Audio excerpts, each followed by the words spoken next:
സ്നേഹം മാത്രമേ എൻ്റെ മാനസം തേടാവൂ. യേശുവേ നിന്റെ രൂപം മാത്രമേ എൻ്റെ കണ്ണുകൾ കാണാവൂ. യേശുവേ നിന്റെ സ്നേഹം മാത്രമേ എൻ്റെ മാനസം തേടാവൂ. യേശുവേ നിന്റെ രൂപം മാത്രമേ എൻ്റെ കണ്ണുകൾ കാണാവൂ.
നിന്റെ സ്നേഹം മാത്രമേ എൻ്റെ മാനസം തേടാവൂ. യേശുവേ നിന്റെ രൂപം മാത്രമേ എൻ്റെ കണ്ണുകൾ കാണാവൂ.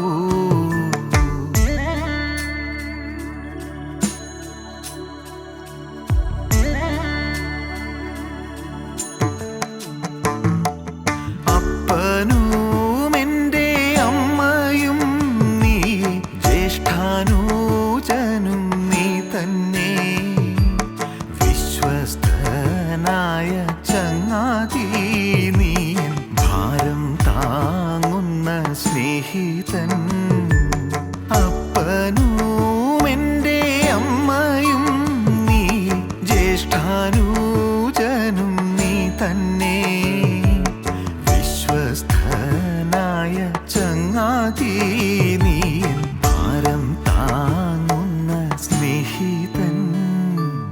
യേശുവേ നിന്റെ സ്നേഹം മാത്രമേ എൻ്റെ മാനസം തേടാവൂ. യേശുവേ നിന്റെ രൂപം മാത്രമേ എൻ്റെ കണ്ണുകൾ കാണാവൂ.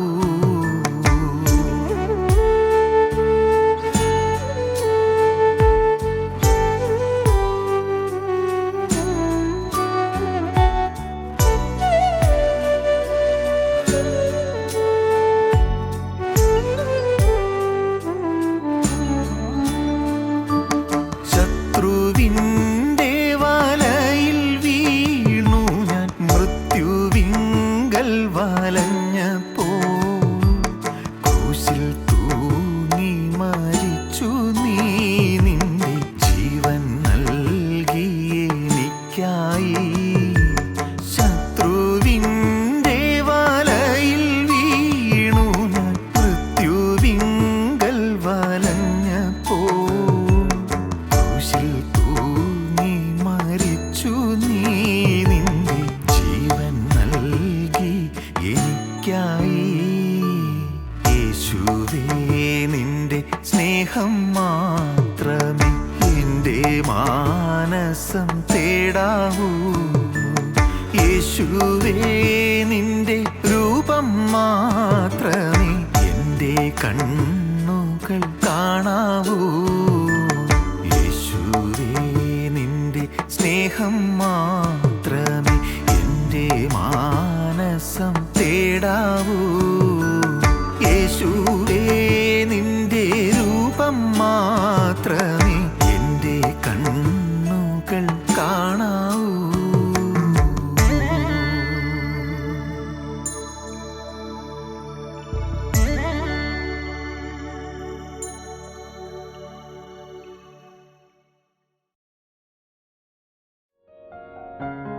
ഞങ്ങളും ക്രൂശിക്കപ്പെട്ട ക്രിസ്തുവിനെ പ്രസംഗിക്കുന്നു. ദൈവത്തിന് വലിയ നാമം മഹത്വപ്പെടട്ടെ. കർത്താവിന് സ്തോത്രം. നാം ചിന്തിച്ചു വന്ന ഒരു വിഷയത്തിലേക്ക് നിങ്ങളുടെ ശ്രദ്ധയെ കൊണ്ടുവരിക. സന്തോഷം എന്നുള്ളതാണ് വിഷയം. സന്തോഷം എന്നുള്ളതായ ഒരു വിഷയത്തെക്കുറിച്ചാണ് ചില കാര്യങ്ങൾക്ക് ഇതിനു മുമ്പ് പറഞ്ഞത്. ഇന്ന് അതിൻ്റെ ബാക്കി ഭാഗം പറയുകയാണ്. സന്തോഷം നമുക്ക് എല്ലാവർക്കും വേണം, സന്തോഷം അല്ലേ? തീർച്ചയായിട്ടും എപ്പോഴും നമുക്ക് വേണം, ഒരു സന്തോഷം വേണം. ജീവിതത്തിൽ ഒരു സന്തോഷം വേണം. ഓരോരുത്തർക്കും അവരുടെ സന്തോഷം എന്ന് പറയുന്നത് ഓരോ തരത്തിലായിരിക്കും. ചിലത് നിമിഷ നേരത്തേക്കുള്ളൊരു സന്തോഷമായിരിക്കാം, ചിലത് ഭൗതികമായൊരു സന്തോഷമായിരിക്കാം, ചിലത് കുടുംബപരമായൊരു സന്തോഷമായിരിക്കാം, ചിലത് ഒരുപക്ഷെ ആത്മാവിനെക്കുറിച്ചുള്ളതായ സന്തോഷമായിരിക്കും. ആത്മാവിനെക്കുറിച്ചുള്ള സന്തോഷം, രോഗസൗഖ്യം കിട്ടുന്നുള്ളതായ സന്തോഷം, ആത്മാവ് സ്വർഗ്ഗത്തിൽ എത്തുവാനുള്ളതായ ആ വാഗ്ദത്വം അനുഭവിക്കുവാനുള്ള സന്തോഷം. ഇങ്ങനെ സന്തോഷത്തെക്കുറിച്ചാണ് നിങ്ങൾ ഇപ്പോൾ കേൾക്കാൻ പോകുന്നത്. നിങ്ങളെല്ലാവരും ഓർക്കണം, എനിക്ക് എന്ത് സന്തോഷമാണ് ഇപ്പോൾ വേണ്ടത്, എനിക്ക് ഏത് തരത്തിലുള്ള സന്തോഷമാണ് വേണ്ടത്? നിങ്ങൾ ചിന്തിക്കണം. ദൈവത്തിന് സ്തോത്രം. എന്താണ് എനിക്ക് വേണ്ടത്? തരാൻ കർത്താവ് തയ്യാറാണ്. നിൻ്റെ ഹൃദയത്തിലെ ആഗ്രഹങ്ങളെ നിനക്ക് തരും. സ്തോത്രം, ദൈവത്തിന് സ്തോത്രം. അപ്പോൾ നിങ്ങൾ പറയും, ചിന്തിക്കും, സാറേ അതെൻ്റെ പ്രശ്നം അത്ര എളുപ്പം മാറുന്നതല്ല, അത് രൂക്ഷമായൊരു പ്രശ്നമാണ്, അത് കൈകാര്യം ചെയ്യുന്നത് ഇറ്റ് ഈസ് തർലി ഇമ്പോസിബിൾ, സാധ്യമല്ല കർത്താവേ, അത് പറ്റില്ല, എന്നെ കൊണ്ടോ അല്ല എൻ്റെ മക്കളെ കൊണ്ടോ ഒന്നും തീരാൻ സാധിക്കുന്ന കാര്യമല്ല. എൻ്റെ കടം കൊണ്ടോ തീരാൻ പോകുന്നു, എൻ്റെ ബിസിനസ് ഉണ്ടോ ഇനി വളരാൻ പോകുന്നു, എൻ്റെ ജീവിതം ഉണ്ടോ ഇനി തളർക്കാൻ പോകുന്നു, ഈ പ്രായത്തിൽ എനിക്കുണ്ടോ ഒരു കുഞ്ഞ് ജനിക്കാൻ പോകുന്നു. പലരുടെയും മനസ്സിൽ അന്ധമായ അവിശ്വാസം വന്നിരിക്കുകയാണ്. അന്ധത മാറ്റുക, അവിശ്വാസത്തെ മാറ്റുക. ക്രിസ്തു പറയുന്നു, അത്ഭുതങ്ങൾ നിനക്ക് കാണാനുണ്ട് എന്ന്. അത്ഭുതങ്ങൾ. ദൈവത്തിന് സ്തോത്രം. വെറുതെ ഒരു ഭംഗിവാക്ക് പറയുകയല്ല കേട്ടോ. ദൈവത്തിൻ്റെ പരിശുദ്ധാത്മാവ് തരികയാണ്. നിങ്ങളുടെ ഹൃദയത്തിലെ ആഗ്രഹങ്ങളെ നിങ്ങൾക്ക് തരാമെന്നാണ് പറയുന്നത്. ഏത് തരത്തിലുള്ള ആഗ്രഹങ്ങളും ആയിക്കൊള്ളട്ടെ, ആഗ്രഹം തരുന്നൊരു ദൈവം. സ്തോത്രം. ശുഭകരമായ ആഗ്രഹം തരുന്ന ദൈവം, നമ്മെ അത്ഭുതമായി കഴിഞ്ഞു നടത്തുന്ന ദൈവം. സന്തോഷം. നാം അതിന് ആധാരമായിട്ട് വായിച്ചത് ലൂക്കോസ് സുവിശേഷം 1-ാം അധ്യായത്തിലെ ചില വാക്കുകളാണ്. ലൂക്കോസ് സുവിശേഷം 1-ാം അധ്യായത്തിൽ ദൈവത്തിന് സ്തോത്രം നാം കണ്ടു, നിനക്ക് സന്തോഷവും ഉല്ലാസവും ഉണ്ടാകും. 1-ാം അധ്യായത്തിൻ്റെ 14-ാം വാക്യം വായിക്കാം. നിനക്ക് സന്തോഷവും ഉല്ലാസവും ഉണ്ടാകും, അവൻ്റെ ജനനത്തിങ്കൽ പലരും സന്തോഷിക്കും. നിനക്ക് സന്തോഷം ഉണ്ടാകും, നിനക്ക് ഉല്ലാസം ഉണ്ടാകും. മാത്രമല്ല, നിനക്കൊരു മകൻ ജനിക്കുമ്പോൾ ആ മകൻ്റെ ജനനത്തിങ്കൽ പലരും സന്തോഷിക്കും. സഖരിയാവ് വൃദ്ധനായിരുന്നു, പുരോഹിതനാണ്, വൃദ്ധനായിരുന്നു, പ്രതീക്ഷയറ്റു. സഖരിയാവിൻ്റെ ഭാര്യ എലിസബത്ത് മച്ചിയായിരുന്നു എന്നാണ് വേദവസ്തം പറയുന്നത്. മച്ചിയായിരുന്നു, ബാരൻ, വന്ധ്യ, കുഞ്ഞു പറക്കാനുള്ള സാധ്യതയില്ല. ദൈവം പറയുന്നു, നിനക്ക് സന്തോഷവും ഉല്ലാസവും ഉണ്ടാകും, നിനക്കൊരു മകനെ കിട്ടും. അതിനെ ആദ്യം വലുത് വായിച്ച്. അവൻ കൂറിൻ്റെ ക്രമപ്രകാരം ദൈവസന്നിധിയിൽ പുരോഹിതനായി ശുശ്രൂഷ ചെയ്തു വരുമ്പോൾ പൗരോഹിത്യ മര്യാദ പ്രകാരം കർത്താവിൻ്റെ മന്ദിരത്തിൽ ചെന്ന് ധൂപം കാട്ടുവാൻ അവന് നറുക്ക് വന്നു. ധൂപം കാട്ടുന്ന നാഴികയിൽ ജനസമൂഹമൊക്കെയും പുറത്ത് പ്രാർത്ഥിച്ചുകൊണ്ടിരുന്നു. അപ്പോൾ കർത്താവിൻ്റെ ദൂതൻ ധൂപപീഠത്തിൻ്റെ വലത്തുഭാഗത്ത് നിൽക്കുന്നവനായിട്ട് അവന് പ്രത്യക്ഷനായി. സെക്കര്യാവ് അവനെ കണ്ട് ഭ്രമിച്ച് ഭയപരവശനായി. യാഹയെ കണ്ടപ്പോൾ സെക്കര്യാവ് ഭ്രമിച്ചു പോയി. ശുശ്രൂഷ ചെയ്തുകൊണ്ടിരിക്കുകയാണ്. അതിതേജസിൻ്റെ ആ മഹത്വമേറിയ സന്നിധാനത്തിൽ ശുശ്രൂഷ ചെയ്തുകൊണ്ടിരിക്കുകയാണ്. അതിവിശുദ്ധ സ്ഥലത്ത് ശുശ്രൂഷ ചെയ്തുകൊണ്ടിരിക്കുകയാണ്. ആ ശുശ്രൂഷയുടെ മധ്യത്തിൽ പെട്ടെന്ന് ഒരു മാലാഖ പ്രത്യക്ഷപ്പെടുന്നു. പേടിച്ചുപോയി, ഭയപരവശനായി. ദൂതൻ അവനോട് പറഞ്ഞത്, സെക്കര്യാവേ, ഭയപ്പെടേണ്ട, നിന്റെ പ്രാർത്ഥനയ്ക്ക് ഉത്തരമായി നിന്റെ ഭാര്യ എലിശബത്ത് നിനക്ക് ഒരു മകനെ പ്രസവിക്കും. അവന് യോഹന്നാനെന്ന് പേരിടേണം.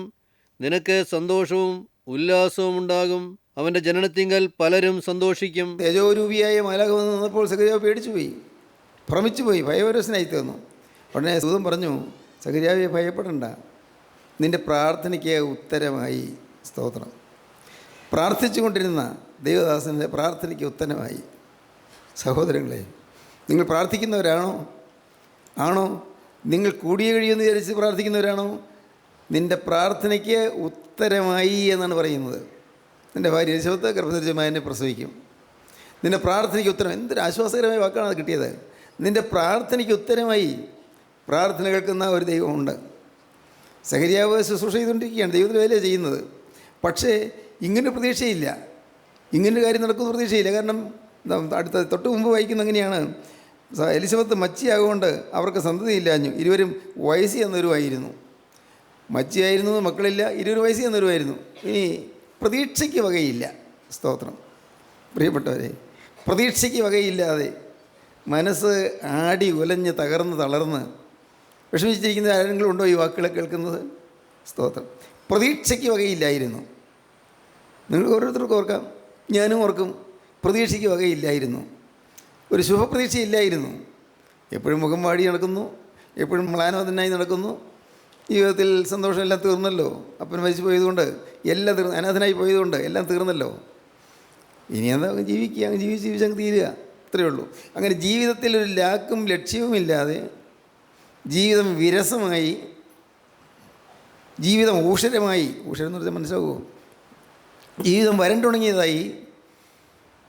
അങ്ങനെ തകർന്നു പോയൊരു ജീവിതം. പ്രതീക്ഷയ്ക്ക് വകയുണ്ടായിരുന്നില്ല. പക്ഷേ ദൈവം പറയുന്നു, സഖരിയാവേ ഭയപ്പെടേണ്ട, നിൻ്റെ പ്രാർത്ഥനയ്ക്ക് ഉത്തരമായി സ്വർഗത്തിൽ നിൻ്റെ പ്രാർത്ഥന എത്തിയിരിക്കുന്നു. നിൻ്റെ പ്രാർത്ഥന സ്വർഗത്തിൽ എത്തിയിരിക്കുന്നു. നിങ്ങൾക്ക് ഈ വാക്ക് കേൾക്കണമോ കർത്താവിൽ നിന്ന്? ഇപ്പോൾ നിങ്ങൾ കേട്ടുകൊണ്ടിരിക്കുമ്പോൾ തന്നെ നിങ്ങളുടെ കർത്താവ് പറയുന്നത്, കർത്താവേ അത് എൻ്റെ സ്വന്തം അനുഭവത്തിലേക്ക് എനിക്ക് തരുന്നൊരു വചനമായി ഞാൻ സ്വീകരിക്കാൻ എനിക്ക് ഭാഗ്യം തരണമേ. ഇത് ഒരു ലോഗോസായിട്ടല്ല, സഖരിയാവിന് അന്ന് കൊടുത്ത ഒരു അരുളപ്പാട്, പൊതുവായൊരു കാര്യം, അതായിട്ടല്ല. എൻ്റെ റീമയായിട്ട്, റീമ എനിക്ക് പേഴ്സണലായിട്ട് തരുന്ന, വ്യക്തിപരമായി തരുന്ന വചനമായിട്ട് ഇതെനിക്ക് സംഭവിക്കുമാറാകണമേ. പ്രാർത്ഥിക്കാൻ പറ്റുമോ നിങ്ങൾക്ക്? ദൈവത്തിന് സ്തോത്രം. സഖരിയാവേ ഭയപ്പെടേണ്ട, നിൻ്റെ പ്രാർത്ഥനയ്ക്ക് ഉത്തരമായി നിൻ്റെ ഭാര്യ എലിസബത്ത് ഗർഭം ധരിച്ച് നിനക്ക് ഒരു മകനെ പ്രസവിക്കും.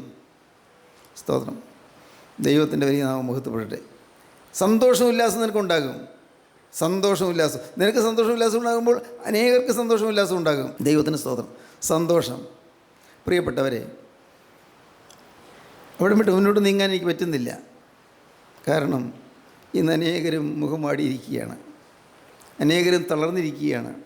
ഇങ്ങനെയുള്ള പ്രസംഗങ്ങളൊക്കെ എന്തോരം കേട്ടതാണ്, എത്രയോ തവണ കേട്ടുകൊണ്ടിരിക്കുന്നു. പക്ഷേ എനിക്ക് ജോലി കിട്ടിയില്ലല്ലോ, എനിക്ക് സ്വന്തമായി 10 രൂപ എടുക്കാനുള്ള മാർഗ്ഗമൊന്നും സ്വന്തമായിട്ടില്ലല്ലോ, എൻ്റെ വിവാഹം നടന്നില്ലല്ലോ, ഇനി അതിൽ പ്രതീക്ഷയൊന്നുമില്ല, എനിക്കൊരു കുഞ്ഞിനെ കിട്ടിയില്ലല്ലോ, പ്രതീക്ഷയൊന്നുമില്ല. ദൈവത്തിന് സ്തോത്രം. ഒരു സ്വന്തമായി വീട് വയ്ക്കാൻ സാധിച്ചില്ലല്ലോ, ഇന്നും വാടക വീട്ടിലാണല്ലോ കിടക്കുന്നത്.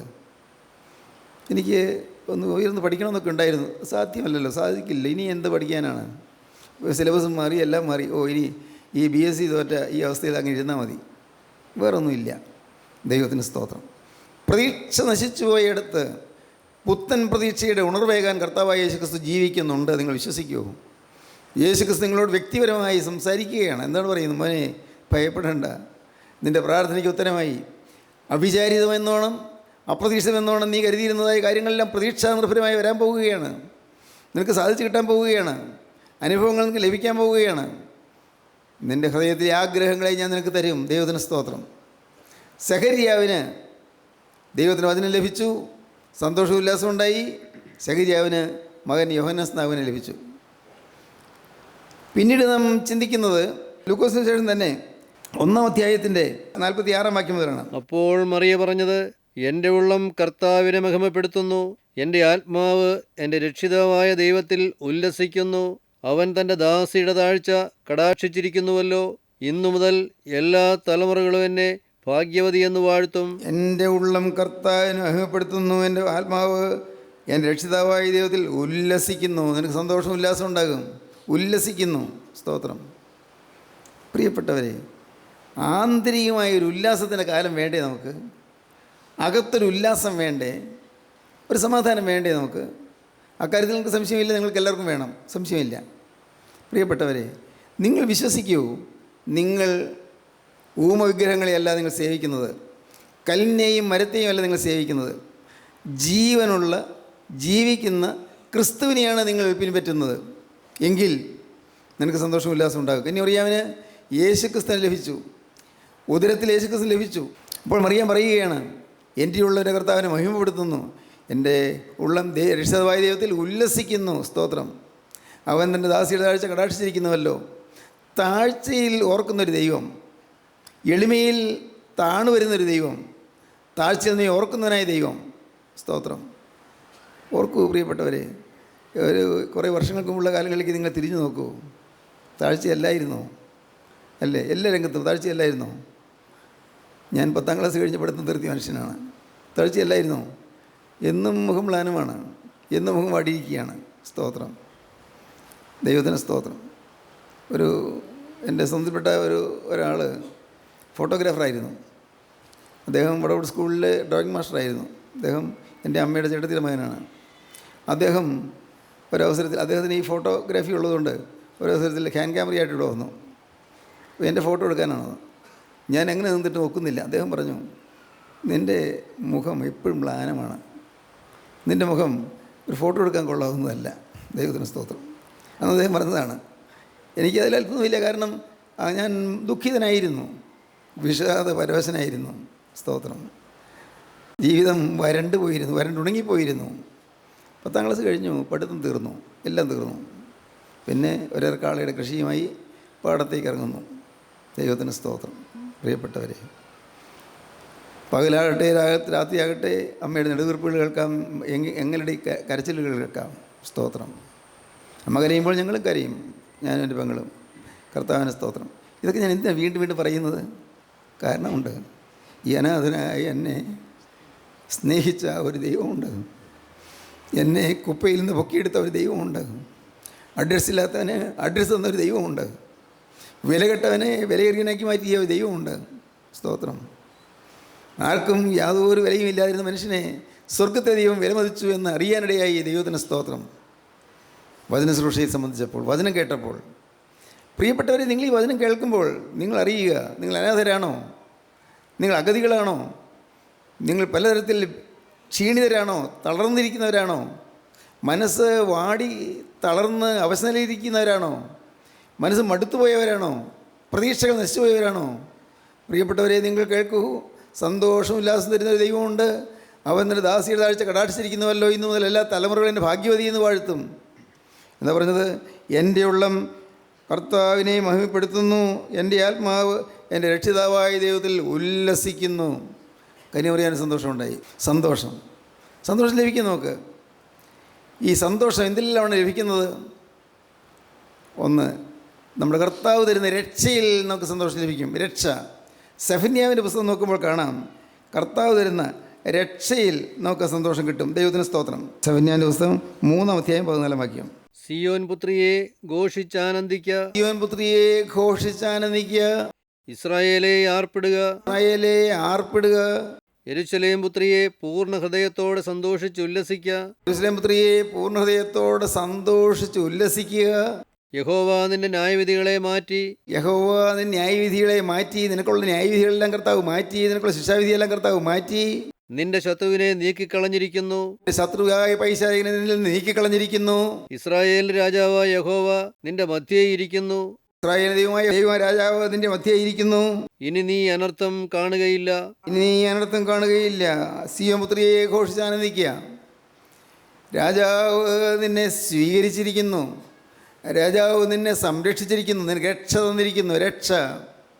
യെശയ്യാ പറയും 35-ാം അധ്യായത്തിൻ്റെ 10-ാം വാക്യത്തിൽ പറയും, രക്ഷ. ഉല്ലാസം ഉണ്ടാകും. രക്ഷ കിട്ടുമ്പോൾ ഉല്ലാസം ഉണ്ടാകും. ദൈവത്തിന് സ്തോത്രം. നമുക്ക് പരീക്ഷയിൽ തോൽവി വന്നു, ഇല്ലേ? കുട്ടികൾ പരീക്ഷയിൽ തോൽക്കുന്നു, വിചാരിച്ചതുപോലെ മാർക്ക് കിട്ടിയില്ല, സങ്കടമുണ്ട്. അപ്പനും സങ്കടമുണ്ട്, അമ്മയ്ക്കും സങ്കടമുണ്ട്, ഇല്ലേ? വേണ്ടപ്പെട്ടവർക്കൊക്കെ സങ്കടമുണ്ട്, കൂട്ടുകാർക്കും സങ്കടമുണ്ട്, സഹോദരങ്ങൾക്ക് സങ്കടമുണ്ട്. വിചാരിച്ച മാർക്ക് കിട്ടിയില്ല. പക്ഷേ അപ്പോഴുണ്ട് ദൈവം പറയുന്നു, നീ ഈ ലോകത്തിലെ സന്തോഷങ്ങൾ നിനക്ക് കിട്ടിയില്ലെങ്കിലും നിനക്ക് ആത്മാവിൽ രക്ഷ തരാം. രക്ഷയിൽ നിനക്ക് സന്തോഷിക്കാം. നിത്യജീവൻ നിനക്ക് തരാം. ഈ ലോകം ശാശ്വതമല്ല. നിലനിൽക്കുന്നൊരു ജീവിതമുണ്ട്, ക്ഷയിക്കാത്തൊരു ജീവിതമുണ്ട്, അക്കരദേശത്തൊരു ജീവിതമുണ്ട്. അത് സ്വർഗ്ഗ സിയോൻ പുരിയിലാണ്. സ്വർഗ്ഗ സിയോൻ നഗരത്തിൽ നിനക്കൊരു ജീവിതമുണ്ട്. അവിടെ നിനക്ക് വേണ്ടി ഞാൻ പണിയുന്ന കൊട്ടാരമുണ്ട്. ഹല്ലേലൂയ. ദൈവത്തിന് സ്തോത്രം. ദൈവവേദിയിലെ നീ മനസ്സിലാക്കുന്നുണ്ടോ? ഇന്നിവിടെ കണ്ണീരും കടിയുമായി കഴിയുന്നു. ഇന്ന് എതിർപ്പുകളുണ്ട്, പോരാട്ടങ്ങളുണ്ട്, അപവാദങ്ങളുണ്ട്, തെറ്റിദ്ധാരണകളുണ്ട്. ഇന്ന് പല രീതിയിലായ വലച്ചിലുകളുണ്ട്. വിഷമിച്ച് കഴിയുന്നു. ഇല്ലായ്മയും വല്ലായ്മയും ഉണ്ട്. ദൈവത്തിന് സ്തോത്രം. എന്നാൽ കർത്താവ് പറയുന്നു, നിനക്ക് ഏറ്റവും വലുത് നിനക്ക് തരാം, രക്ഷ നിനക്ക് തരാം. 35:10. അങ്ങനെ യഹോവയാൽ വീണ്ടെടുക്കപ്പെട്ടവർ മടങ്ങി ഉല്ലാസഘോഷത്തോടെ സിയോനിലേക്ക് വരും. നിത്യാനന്ദം അവരുടെ തലമേൽ ഉണ്ടായിരിക്കും. നിത്യാനന്ദം തലമേലുണ്ടായിരിക്കും. നിത്യാനന്ദം തലമേലുണ്ടാകുമ്പോൾ നിത്യരക്ഷയാണ് ലഭിക്കുന്നത്. നിത്യരക്ഷ.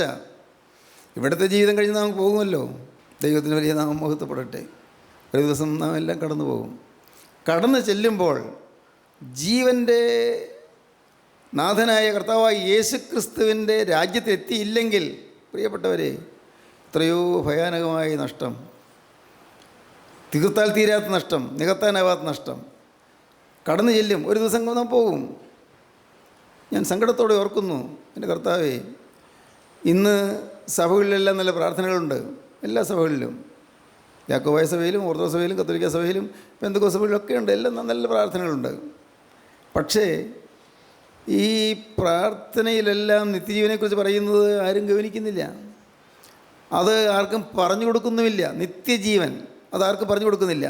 പറഞ്ഞു കൊടുക്കാനുള്ള സംവിധാനമില്ല. ദൈവത്തിന് സ്തോത്രം. ഞാൻ ദൈവത്തെ മഹത്വപ്പെടുത്തിക്കൊണ്ട് പറയട്ടെ, നമ്മുടെ ഈ കൂട്ടായ്മയിൽ വേറൊരു വിഷയം പറയുന്നില്ല. ഇവിടെ ആകെ നിത്യജീവൻ്റെ കാര്യമേ പറയുന്നുള്ളൂ. നിത്യരക്ഷ, രക്ഷയുടെ കാര്യം മാത്രമേ പറയുന്നു. നിത്യരക്ഷ, നിത്യരക്ഷ കിട്ടുക, അതാണ് സന്തോഷം. നിത്യരക്ഷ. ഇവിടെ കണ്ണീരാണെങ്കിലും, ഇവിടെ ദുരിതമാണെങ്കിലും, ഇവിടെ യാതനയാണെങ്കിലും, ഇവിടെ വേദനയാണെങ്കിലും, ഇവിടെ വളരെ വേദനാകരമായ അനുഭവങ്ങൾ നേരിടേണ്ടി വന്നാലും ഒരു നിത്യരക്ഷ നമുക്കുണ്ട് എന്നുള്ളതാണ് നമുക്കുള്ള സന്തോഷം. അപ്പോസ്തലനായ പൗലോസ് റോമർക്ക് ലേഖനം എഴുതുമ്പോൾ 8-ാം അധ്യായത്തിൽ പറയും, നമ്മിൽ വെളിപ്പെടുവാനുള്ള തേജസ് വിചാരിച്ചാൽ ഈ കാലത്തിലെ കഷ്ടങ്ങൾ സാരമില്ല എന്ന് ഞാൻ എണ്ണുന്നു. സ്തോത്രം. വലിയൊരു തേജസ് നമുക്ക് വേണ്ടി ഒരുക്കിയിരിക്കുന്നു. സഹോദരങ്ങളെ, നിങ്ങളിത് അനുഭവിക്കുന്നുണ്ടോ? വലിയൊരു തേജസ്. ഇന്ന് നേരം സന്ധ്യയാകുന്നതിന് മുൻപ് എൻ്റെ ശരീരത്തിൽ നിന്ന് എൻ്റെ പ്രാണൻ വിട്ടുപോയാൽ എൻ്റെ ആത്മാവ് കർത്താവായ യേശുവിൻ്റെ പാദപീഠത്തിൽ ചെല്ലുമോ? അതോ പാതാളത്തിൽ യാതന സ്ഥലത്തേക്ക് പോകുമോ? സ്തോത്രം. ധനവാൻ മരിച്ചു, അടക്കപ്പെട്ടു, അവൻ പാതാളത്തിൽ യാതനാ സ്ഥലത്തേക്കാണ് പോയത്. ദരിദ്രനായ ലാസർ മരിച്ചു, അവനെ ആരും അടക്കിയൊന്നും പോലും പറയുന്നില്ല.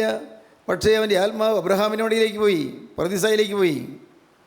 ഇന്ന് നാം ഈ ഭൂമിയിൽ നിന്ന് മാറ്റപ്പെട്ടാൽ, ദൈവത്തിന് സ്തോത്രം, ഈ ഭൂമിയിൽ നിന്ന് മാറ്റപ്പെട്ടാൽ നമ്മുടെ ആത്മാവിൻ്റെ അവസ്ഥ എന്താണ്? പ്രാർത്ഥന ചൊല്ലി എന്നുള്ളതുകൊണ്ടോ, പള്ളിയിൽ പോയി എന്നുള്ളതുകൊണ്ടോ, ദുഃഖവെള്ളിയാഴ്ച കുരിശ് കുമ്പിട്ടു എന്നുള്ളതുകൊണ്ടോ, അതല്ലെങ്കിൽ നിങ്ങൾ പള്ളിക്ക് നേർച്ച കാഴ്ച കൊടുത്തു എന്നുള്ളതുകൊണ്ടോ ഒന്നും നിങ്ങൾക്ക് രക്ഷ കിട്ടുകയില്ല. അതും വേണ്ടെന്ന് ഞാൻ പറയില്ല. ദൈവത്തിന് സ്തോത്രം. അതുകൊണ്ടൊന്നും രക്ഷ കിട്ടുകയില്ല. മെഴുകുതിരി എത്തിച്ച് പിടിച്ചുകൊണ്ട് മധ്യസ്ഥ പ്രാർത്ഥനയ്ക്ക് നിന്നാലും രക്ഷ കിട്ടുകയില്ല. പ്രിയപ്പെട്ടവർ, അല്ല നിങ്ങൾ പേരിന് കുമ്പസാരിച്ചാലും പേരിന് കുർബാന കൊണ്ടാലും രക്ഷ കിട്ടുകയില്ല. അതൊന്നും വേണ്ടെന്നല്ല പറഞ്ഞത്.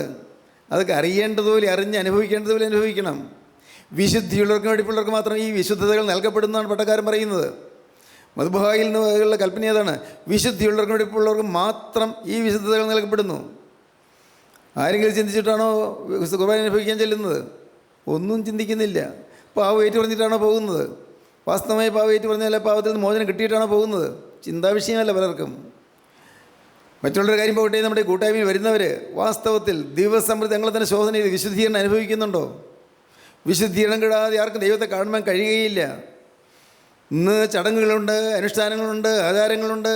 പക്ഷേ ഇന്ന് ആത്മാവിൻ്റെ ജീവനില്ല. നിത്യജീവൻ ലഭിച്ചു എന്നുള്ള സന്തോഷം, നിത്യജീവൻ കിട്ടുക എന്നുള്ളതിൽ സന്തോഷം. സ്നേഹിതരെ, നിങ്ങളിപ്പോൾ തന്നെ നിങ്ങളുടെ ഹൃദയത്തിലേക്ക് നോക്കൂ.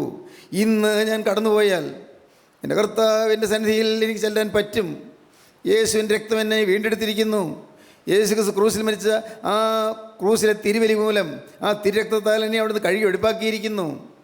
പാവമില്ലാത്തൊരു ജീവിതം നയിക്കുവാൻ ഞാനൊരു തീരുമാനം എടുത്തിരിക്കുന്നു. ആ തീരുമാനം ഞാൻ കർത്താവിൻ്റെ സന്നിധിയിൽ സമർപ്പിച്ചിരിക്കുന്നു. കർത്താവ് എന്നെ പാവമില്ലാത്ത വഴിയിൽ കൂടി നടത്തും.